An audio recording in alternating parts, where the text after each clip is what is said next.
In the 1990s, if you were a basketball fan, one team proved dominance, the Chicago Bulls. With an all-star team consisting of Scottie Pippen, Dennis Rodman, and arguably the greatest player in the NBA's history, Michael Jordan. In The Last Dance, ESPN documents the rise of Michael Jordan and the 1997 to 1998 Chicago Bulls championship season, which would ultimately be Michael Jordan's final season with the Chicago Bulls and the last playoff appearance of the Chicago Bulls after capturing what is known as the three-peat. As the ESPN series develops, the Playmaker will discuss the content and give you his thoughts and insight as a sports radio host and avid NBA fan. This is The Last Stand with the Playmaker. The Last Dance made its debut on ESPN this past Sunday. This 10-episode documentary series covering the last and final dance of the Chicago Bulls' reign, 1997-1998 season. And in the first two episodes, the main stars come out, on the court and off the court. Michael Jordan, the superstar, his partner in crime, Scottie Pippen, and the man who's the head coach of it all, Phil Jackson. But we got behind the scenes stuff too, because the owner, Jerry Randolph, and the GM, Jerry Cruz, had a huge part of why the Bulls dynasty was what it was and why it ended the way it did. As you can hear, the Playmaker is back. Yes, Darnell the Playmaker Sallins is back, and it feels so good to be back from my break, and I'm ready to dive into this Last Dance series with you guys. So I thank you guys for joining in and listening in on this great journey we're gonna have over the next month. So without further ado, let's jump right into it, shall we? All right, so let's begin with what we learned so far. Episode 1 pretty much was the Michael Jordan, Phil Jackson, and the Jerry's show, where Jerry Caruso was pretty ruthless, along with the owner too, Jerry Randolph. He was pretty ruthless in his own right too, but it was mainly focused on Jerry Caruso because after the 5th championship, he was looking towards the future. Actually, he wanted, besides Michael Jordan, he wanted to get rid of Scottie Pippen, Tony Kukoc, Ron Harper, Phil Jackson. That's the host of Cavs, and Jordan was like, "Nah, man, if Phil Jackson ain't here, I'm not here. I'm not going to be a part of rebuilding season. That's not going to happen." So Jerry Randolph, the owner, struck a deal. I believe it was 1 year for like either $6 or $8 million. And it was like, this is the last season that you will coach the Chicago Bulls, Phil Jackson. Phil Jackson was all right with it and went on about his business. So that's what took place. And, coming through and seeing how everything was going about and stuff like that, Phil Jackson sat in his office and he told the team when he finally got to see them that this is it. This is the last dance, guys. Which is the name of the documentary series, The Last Dance. So The Last Dance was actually coined by the head coach, Phil Jackson, because it was the last dance. It was the hit for him in Chicago and most likely a lot of other players in Chicago. So that's how we get started with this documentary series. Focusing on Jerry Cruz, he was a short man. He was kind of unfit, chubby, say the least. But one hell of a GM, if I do say so myself, though. Even though he was ruthless, you got to admit the man won 2 Executive of the Year awards with his tenure with the Chicago Bulls, having the team won obviously 6 titles, even though we focusing on the last one of those 6. So the man comes in a year after Jordan gets drafted, because Jordan got drafted in 1984, excuse me. And the year after, 1985, Jerry Cruz was hired. His job is to build a team. Ultimately, that's exactly what he did if we looking at straight facts and what it is. He built the championship winning team. There's nothing rare around it. But it's the way he acted. It's the way he went about the business that he alienated pretty much the main people of the team. Michael Jordan, Scottie Pippen, and Phil Jackson. Why? Because he wasn't getting the credit that he felt he deserved. And he honestly deserved some credit. But when you go about the business the way that he went about it, people ain't gonna like you. People ain't gonna care what you do, what you did. They don't see you. They don't pay attention to you. They was paying attention to Michael Jordan, Scottie Pippen, and the Chicago Bulls team. That's how they went down. But Jerry Caruso felt some type of way. He wanted to break it up. And ultimately he did. It backfired on him, as you know. Now, God rest his soul that he passed away just a little over 3 years ago. But, you know, he built the dynasty and he ultimately destroyed the dynasty. Felt underappreciated. He's really remembered for the quote of players do not win championship, organizations do. He felt he was misquoted, which I did my research. I even looked at the New York Times, which I got most of my facts from. And nobody has said that he was misquoted. That's the quote he's going to be remembered for. Players do not win championships, organizations do. Dude, that's the way it goes, man. And still in all, 2-time NBA Executive of the Year, during your tenure with the Chicago Bulls, winning 6 championships. You can't sneeze at that, but let's be for real. Like, Caruso was really a ruthless asshole. Excuse my language, but let's just be for real. He was a ruthless asshole. And you don't get far in business like that. You just don't. Because players ain't finna take it. Coaches ain't finna. People in general is not finna take that kind of language from you, that kind of treatment from you. So, as you can see, episode 1, Phil Jackson don't like him. Michael Jordan don't like him.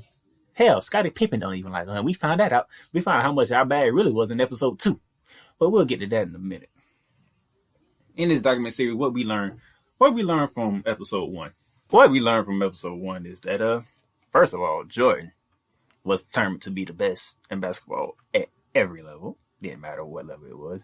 So when he goes to North Carolina and he knows he's not the best as a star figure in college, who's the best player on the team?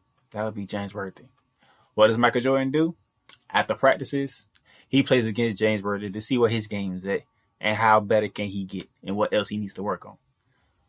By then, you know, even though James Worthy was the one who was the most outstanding player in the 1982 national tournament or March Madness tournament, how you want to put it.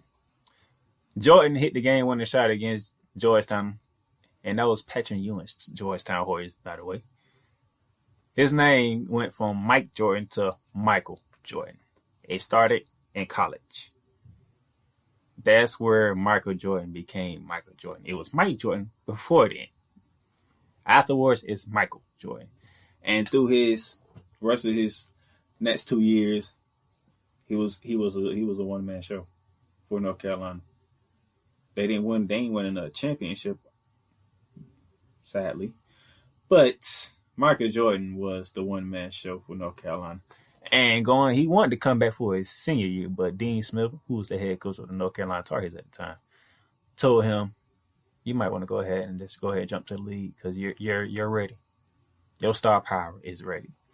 So in the 1984 draft, 3rd overall pick by the Chicago Bulls, because Oakley went first, and I forgot who went second, but Jordan went 3rd to the Bulls, and now we have a Michael Jordan, and nobody knew who it was because Michael Jordan was a rookie, and as a rookie, you don't get much attention. You got to earn it. You got to earn your way back in those days.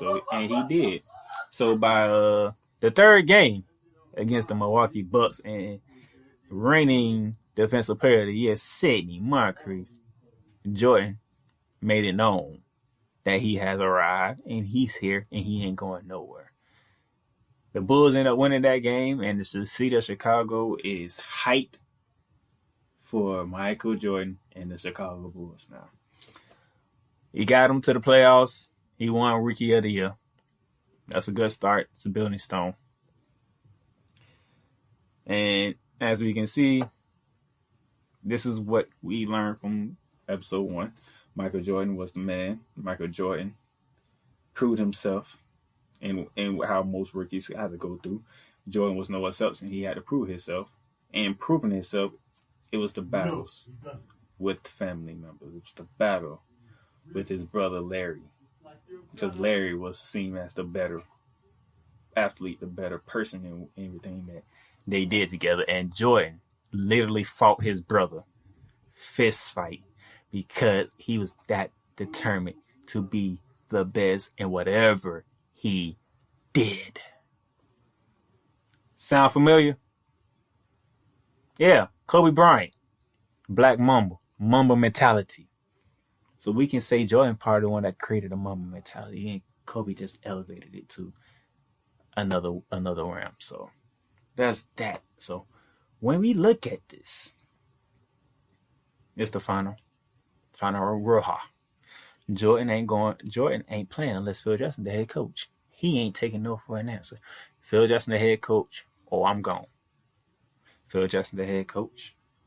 The team is back together, and let's go make a run for number 6.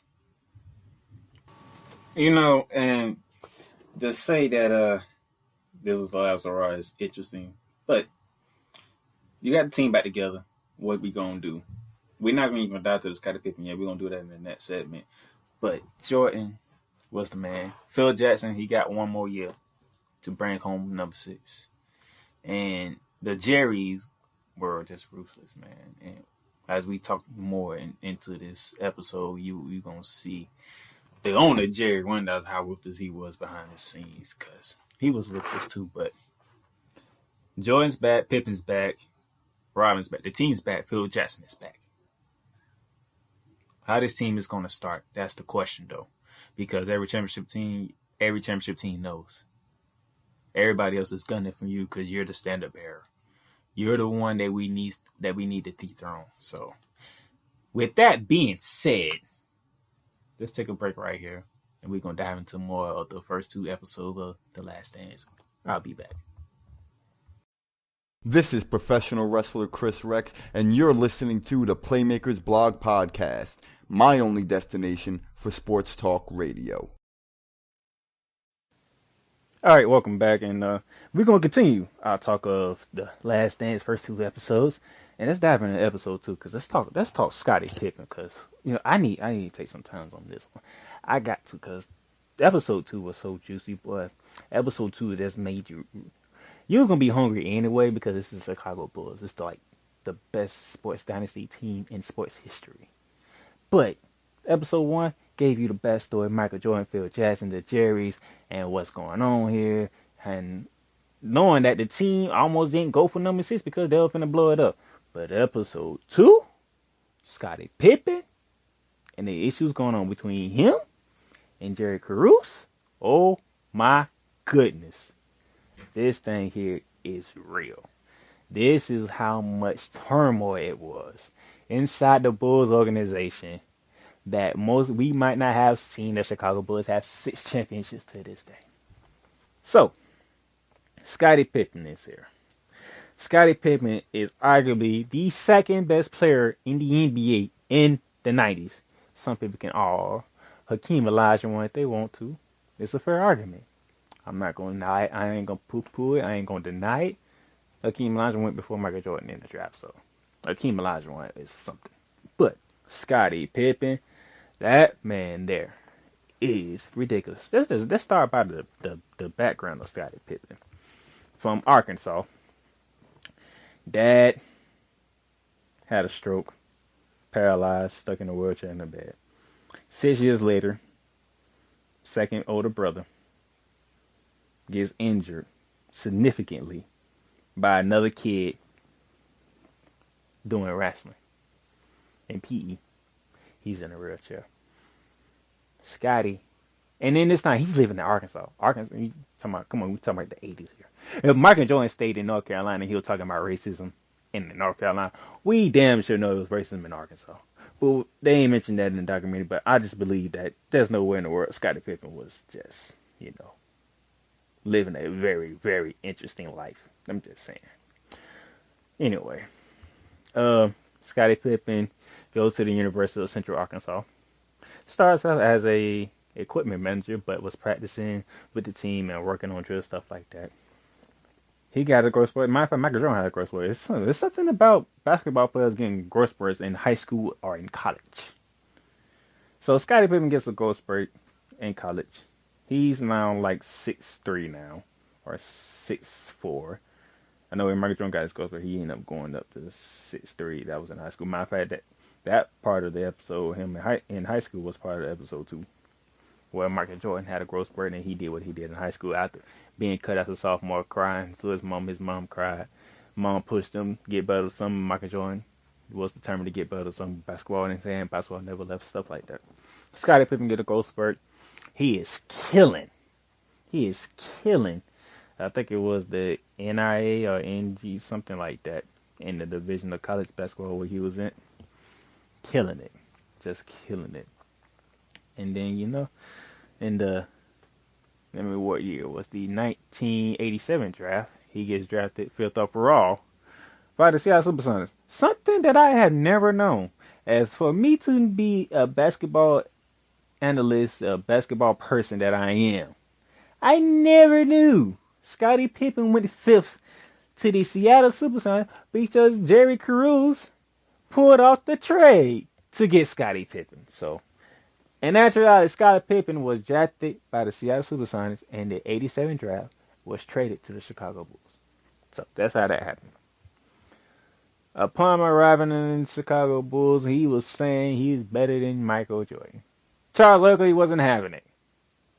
Charles Oakley even slapped the man. He ain't slapped him hard, but he slapped the man. Like, you a rookie. No, you ain't coming for this time. What's wrong with you? Stay in your place and let the man do his thing. And Scottie found out right away, yeah, you ain't going for Jordan. No matter how confident you are, Jordan is the man. 3 years into the game, Jordan is the man. But, with them two together, they building something here. People can see it. Scottie Pippen is good. Michael Jordan is great. Something is building in Chicago. But you got to keep ahead of peace and stuff like that. Horace Grant is here. You got Bill Cartwright, which Jordan was not pleased, by the way, that Jerry Caruso decided to trade Charles Oakley for Bill Cartwright. You traded a guy who's really good and for a guy who's on the back end of his career. Jordan was not pleased with that, but he did admit to have Bill Cartwright at the time. Yeah, that's probably the right thing at the time for the team. So, but now we're going to fast forward to what the documentary series is about. We get to the 97-98 series. It's opening night. The Chicago Bulls is getting their rings and the banners up. Scottie Pippen has a tearful speech because right now he's recovering from an injury that he had surgery just a couple of months before the season starts, or something like that. When he could have had it during the off season, but he decided to wait. We've kind of figured out why. I'm gonna get to that in a minute. He's tearful. He's recovering from surgery. It's gonna be out to probably about January. The reason why, however, is because listen to this. Listen, we all knew this, and we all went off on Jerry Caruso on social media, even though he can't read it or see it. Scottie Pippen was the second best player on the Bulls, probably the second best player on the in the league. Definitely top 5 in the league in 1997, 1998. Let's just go ahead and throw that out there right now. But this man here was the 6th highest paid player on the team. 6th highest paid player on the team. Tony Kukoc was getting paid more than him. Ron Harper was getting paid more than him. I think Luke Longley was getting paid more than him. Who else? Bill Cartwright was getting paid more than him. Of course, Michael Jordan was getting paid more than just about everybody on the team because that's Michael Jordan. But even Michael Jordan wasn't even getting paid like that. What kind of deals were these guys doing in Chicago? Really? So, Scottie Pippen is the 6th highest paid player on the team. Dang. Scottie Pippen's contract ranked him the 122nd highest paid contract in the league in the 90s, late 90s. 122nd. Scottie Pippen contract ain't even in the top 100. He ain't even in the top 50. So Scottie Pippen is clearly one of the second best players in the league. And he got this type of contract. Well, in the backstory, Scottie Pippen wanted to secure himself, secure his family, people who was looking out for him. He wanted to secure them, so he took a chance and he signed that long contract. That 7-year contract for like, what it was like 12 million or 8 million, something like that. That's ridiculous. That's ridiculous. He signed it, so part of the blame of his contract is on him because you signed it. You want to take the safe route, and you signed the deal. Let's just be for real. But my goodness, the owner, Jerry Wendorf, that is one ruthless man. We know Jerry Caruso is a ruthless asshole, but the owner, Jerry Wendorf, he's ruthless too, because he told everybody, including Michael Jordan and Scottie Pippen, don't come back to me talking about we negotiate your contract. You signed it, you gonna honor it, and I ain't negotiating. And that's final. And he meant that. Jordan knew it, Scotty knew it, Phil knew it, the whole damn team knew it. And guess what? No negotiating is coming. So you know what Scotty did? Alright. I need to have surgery. I'm not gonna have surgery during the summer. I'm gonna enjoy my summer. Y'all not gonna mess with my summer. So you know what I'm gonna do? I'm gonna have surgery just before the season starts. Because management, y'all can kiss my ass. That's pretty much what Scotty was saying. Excuse my language again. Y'all can kiss my ass. Y'all not finna treat me like this. I'm the second best player in the league. Definitely the second best player on the team. Y'all not gonna pay me what I ain't deserve? Y'all can kiss my ass. I'll wait. I'll recover from this injury. And Michael Jordan had to say, yo, around that time, Scotty was being selfish, bro. And he really was. Yeah, you say what you say with management, but damn, you leaving your team out there to dry. Your team is looking for number 6 right now. And they can't have you on the court because you and management are going at it.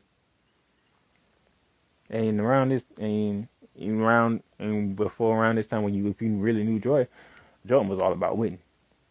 Jordan was all about winning. I mean, whatever it took to win, he was gonna do it. And it did when it flashed back to his first years with the Chicago Bulls. His second year, third game against the Golden State Warriors, he gets injured. He injured his foot, and he's gonna be out for a significant amount of time. And he was underneath. He went somewhere. He went back to school. He went back to North Carolina. Started training. Started playing some hoop games to get himself back in shape, to get himself back in rhythm of the game before he came back to the Bulls. When he came back to the Bulls, they put a minutes restriction on him. 14 minutes, 7 minutes each half, pretty much. So that's where we was at. And trying to remember what game we was it against. It was against Indiana. It was against Indiana. And the Bulls need this win to make the playoffs. And Jordan is going in. I can't think of the head coach's name at the time. But dude, they told him if he play 1 second more than 14 minutes, you fired on the spot. Jerry Caruso was not playing with that man. He meant every word he said. That's how ruthless asshole he was. You're not gonna jeopardize our franchise guy on a 90% chance he's gonna be here, and a 10% chance his career is over. That 10% meant so much to that organization. They was like, yo, you pay him 14 minutes, that is it. Once it says 14 minutes, he's done. They pull him out the game. The coach pulls him out the game. Jordan is not pleased. He's upset. He's pissed. The team trying to keep him together. They end up winning the game because of John Paxson. John Paxson even said to himself, he just threw a shot up and he got lucked up. He went in. It was just lucky. It was just fate that he went in. Because the Bulls ended up making the playoffs, and we seen what happened when they got in the playoffs. They made the playoffs. They was the AC, and we know who the top seed was. We talking about the 80s here. So we talking about the 80s here. So you know it's Bird and them damn Celtics. Larry Bird and the damn Boston Celtics. It was Larry Bird, Danny Ainge, Kevin McHale, Bill Walton, Dennis Johnson. Yo, it's on. And Jordan is playing. This man put up 48 points in game 1. And we talking about this is the Boston Garden we talking about here. We talking about in Boston in the playoffs. Game 1. Jordan drops 48 points, but they got their ass whooped. They got their ass whooped. It was bad. Jordan and Danny Ainge, they go golfing. He told Danny Ainge, so your boy DJ, talking about Dennis Johnson, he got something for him in game 2. Game 2 comes about. This man here goes berserk. This man here got Dennis Johnson huffing and puffing, looking stupid. He got Danny Ainge smiling his butt off. It's like, wow. Bill Walton is cussing Danny Ainge out because he can't guard Jordan, and he fouls out the game. Kevin McHale, we ain't heard from him in episode 2, and Larry Bird is like, yo, this dude is ridiculous. This dude is amazing. Like, we can't stop this dude. We got 6 different people guarding this man, and he's still scoring. Ladies and gentlemen, this is the game 2 in Boston playoff series, down 1-0 to Boston Celtics, where Jordan goes for 63 in a losing effort. The man dropped 63 points against the Larry Bird Boston Celtics and lost in double overtime. But everybody knew it was like, yo, Jordan is coming, and there's nothing we can do about it. Yeah, the Boston Celtics won the series, obviously. But, dude, Larry Bird knew. Even Magic Johnson knew at that time. Yeah, Michael Jordan's coming, and nobody's going to stop him. We can't even stop him, and we the known ones in the 80s. Yeah, the 90s going to be all about Jordan, because, once me and Bird get up out of here, that's it. Because Magic and Bird knew it's about time for them to go, because Jordan is coming, and there's no stopping this locomotive right now. So, you got that, Scottie Pippen. I just got to go back to Scottie Pippen. Bruh, this man had to have the worst, lowest paid contract in sports history. Bruh, you is the second best player in the world. Some can argue Hakeem Olajuwon. You a top 3 basketball player in the world, and your contract has you ranked 122nd in the NBA. Bruh, that is so underpaid, so undervalued. It's ridiculous. It is extremely ridiculous, but yeah, it is what it is at this point. So let me take a quick break, and we're going to end it off on the right note. So I'll be back with my final take. What's up? How's it going? You already know my voice. You know who I am. This is Darnell the Playmaker Sallins from the Playmakers podcast. And I just want to take some time and talk about Anchor FM, as we've been using Anchor FM for over 2 years now, and it's been very good to us. It's been very great for us. So for those of you who trying to get into the podcast world and you need a hosting platform and you don't have the budget and you want to do something free just to try it out to see where you at, try Anchor FM. Anchor is the one-stop shop for recording, hosting, and distributing your podcast. Best of all, it's 100% free and ridiculously easy to use. And now, Anchor can match you with great sponsors who want to advertise on your podcast. That means you can get paid right away. So when you hear this, it sounds good enough. But I'm telling you right now, give it a shot. Anchor FM, by it being free, it gives you opportunity to step into the podcasting world and let you do your own thing. So if you want to give it a shot and you want to try to make some money or just do podcasting as a hobby, go to anchorfm.com/start to get started right away. And remember, once you get started, hit us up at the Playmakers blog so we can listen to you at the show. Good luck. All right, so I'm back, and let's just talk for a minute before we get up out of here. Episodes 1 and 2, they was juicy, bro. They was just juicy to just sit here and look and get these takeaways that I have. So I got more stuff to talk about. So this is what we're gonna do. So first of all, we already talked about Scottie Pippen in that country. During that, he let Caruso have it on the team bus when in public. It didn't matter. He was letting him have it every chance he got. Bruh, you can't talk to this man like he's special. And on the Nets, looking at trade-off, was talking about, we can trade Scottie Pippen and get some value back. And look towards the future. Bruh, the team was not looking towards the future. Only you and Jerry Randolph, the owner, was looking towards the future. Michael Jordan, Phil Jackson, Scottie Pippen, Dennis Rodman, Tony Kukoc, Ron Harper. That whole team wasn't even looking forward to the future. They're looking like, yo, Let's go grab number 6 right now. But ownership and management, that's looking towards the future. So, bruh, management and the team, they was not on the same page whatsoever. Not an eye-to-eye contract, bruh. You couldn't. The tension that we just realized in these first 2 episodes was so real. It makes you, it push you even more in awe because you know how they finished the season. We already know how they finished the season, and this is how they started. By the way, they was 500 at the beginning of the season, bruh. They did not win their first road game until they played the sorry-ass Clippers. They couldn't beat the Suns. They had got destroyed by Cleveland. I think Milwaukee beat them.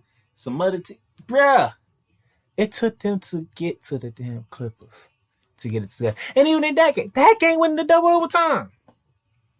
Double overtime against the worst team in the NBA. The defending, reigning, 2-time national world champions. The defending world champions who are in the midst of their second three-peat went into double overtime against the worst team in the NBA in the Los Angeles Clippers. Bruh, come on now. Scotty wasn't there because he mad at management. He's still recovering from injury. We already know Phil Jackson's on his last season with the team. Jordan's doing whatever he can to get this team together. But this team could not gel without Scottie Pippen. They had a hard time gelling. They didn't have a hard time. They weren't fighting each other, stuff like that. So far through the documentary, they weren't fighting each other so far. But Jordan had to raise his voice. Jordan had to cuss some people out and hurt some people's feelings, though. Because this team was not being a championship team. This was not a championship team that was on this court to begin this season. That puts you at all of how they finish. Because we get behind the scenes look at why they started the way they did. Bruh, management is looking towards the future. They don't even give a damn about y'all no more. That's it. This is it. Y'all can go 82-0 and Phil Jackson ain't coming back. Pippen probably ain't coming back. Dennis Rodman ain't coming back. Hell, the only person that's coming back is Michael Jordan. And Michael Jordan right at this point in time is like, dude, I'm not going to come back to this. Are y'all crazy? Bruh, management did not give 2 F's about this team after this season was done. They was already looking towards the future. Y'all do what y'all need to do. If y'all win a championship, good. If y'all go undefeated, good. If y'all don't, freaking well. Guess what? We still going towards the future. Jerry Caruso and Jerry Wentworth, they were some cold-hearted people. They did not care once their mind was made up. There was some ruthless guy. Ruthless aggression actually started in the goddamn 80s. Because Jerry Caruso and Jerry Wentworth, they were some ruthless people, bro. Dude, we are talking about the greatest sports dynasty in sports history. And management is this ruthless, bro. Come on, man. Come on now. So, what did we actually learn from the 2 episodes combined? So, we learned how Michael Jordan became Michael Jordan. You told Michael Jordan he couldn't do something? Best believe he gonna come back and he gonna prove you wrong. That's one thing. You ain't gonna outdo Michael Jordan. Michael Jordan's gonna outdo you. That's first and foremost. You don't believe? James Worthy I can't say within 2 weeks, I knew I want the best player. I want the best player anymore. In 2 weeks. 2 weeks. James Worthy, the star man of North Carolina Tar Heels, sat here and was like, yeah, within 2 weeks of Michael Jordan trying to get better, I want the best player no more. But the world didn't notice that until that. It took them a while to notice that. But, James Worthy admitted that. Come on, man. We talking about North Carolina here. James Worthy, Michael Jordan, the greats, coached by Dean Smith. Coach Warren Real was an assistant coach at the time. Come on, man. Get real. Look at this. Let's go. His third game against the Milwaukee Bucks as a rookie against the best defensive player in the game at this moment in time is Sidney Moncrief. Sidney Moncrief couldn't even stop this man. Sidney Moncrief is like, this is scary. Go back and watch episode 1. Sidney Moncrief is like, this man is scary. Ain't nobody gonna stop this man. as we talked about in episode 2 against Larry Bird and the Boston Celtics, Larry Bird got the business. Danny Ainge got the business. Bill Walton got the business. Dennis Johnson got the business. Kevin McHale got the business. This man dropped 63 points in Boston against Larry Bird Celtics in the 80s, bro. You just don't walk into Boston against Larry Bird and them, and you gonna drop 60 points. Hell, you probably ain't gonna drop 30 points against this team. But he dropped 48 in game 1 and 63 in game 2. Come on, man. This is Michael Jeffrey Jordan we're talking about here. Oh, my goodness. This man, he was ridiculous. And Phil Jackson signed his deal 1 year. This your last hurrah with the Bulls? He said, okay. He was an assistant coach at first in 1987. And then in 1989, that's where he got promoted to the head coach job as they ousted out Doug Collins. But it is what it is. About good 9-10 years later, yeah, it's your last season, homie. After this, whatever you do, this is it. You ain't coming back. Phil Jackson said, okay. Told the team, hey, this is our last dance. Last dance. Let's go make it happen. As you can see. And Scottie Pippen, bro. You became the second or the third greatest player in this era in the 90s. And your contract was the 122nd highest in the league. That's a slap in this. That's a slap to the whole. They ain't a slap in your face. That's a slap to your face, your mama face, your daddy face, your brother face, your grandma face, your sister face, your auntie's face. That's a slap to the whole family. That's how disrespectful that was. That contract was so disrespectful. Your whole family got slapped on that one. That's just disrespectful, bro. What is this?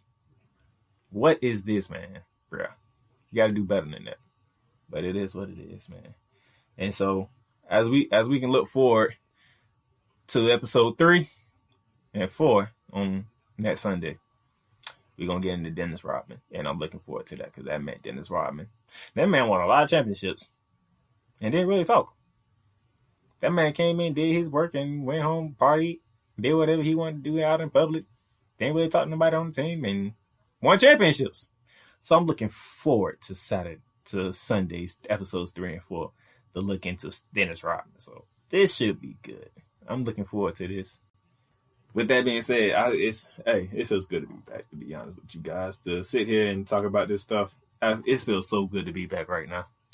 I enjoyed this. I can't wait to see what Sunday's going to be about in the Sundays after work for this month journey that we finna be on.